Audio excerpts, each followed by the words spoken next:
அனைவருக்கும் வணக்கம். நான் சுனாமினன் பேசுகிறேன். இன்னைக்கு எங்கே வந்திருக்கோம்னு பார்த்தீங்கன்னா பிசிங்கார் பார்க்கு தான் வந்திருக்கோம்.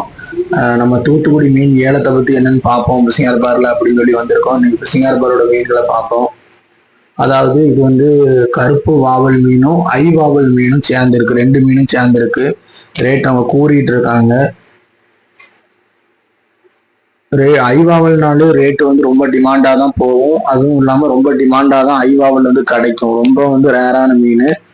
அடுத்த வந்து வெலை மீன் தான் பார்த்துட்டு இருக்கீங்க. பார்த்துக்கோங்க. வெலை மீன் வந்து கிலோ இப்போ எவ்வளோ ரூபாய்க்கு போயிட்டு இருக்குன்னா 150 ரூபாலேருந்து 170 ரூபா முடிய போயிட்டு இருக்கு. புரட்டாசி மாசம்ன்றனால சில டைம் வந்து 120 ரூபா 90 ரூபா இந்த மாதிரி கூட ஒரு கிலோ போகும். அடுத்தப்ப ஊளி மீன் தான் பார்த்துட்டு இருக்கோம். ஊளி மீன் எப்பவுமே நல்ல பிரைஸ்ல தான் போயிட்டு இருக்கும். ஊளி மீன் கிலோவே எப்படி 200 250க்கு மேலே வருது. நீங்க யாராச்சும் ஊளி மீன் சாப்பிட்றீங்கன்னா மறக்காம கமெண்ட் பாக்ஸ்ல சொல்லுங்க. ஊளி மீன் சூப்பரா இருக்கும், குழம்புக்கும் சரி பொரிக்கிறதுக்கும் சரி வேற லெவல்ல இருக்கும். ட்ரை பண்ணி பாருங்க யாராச்சும்.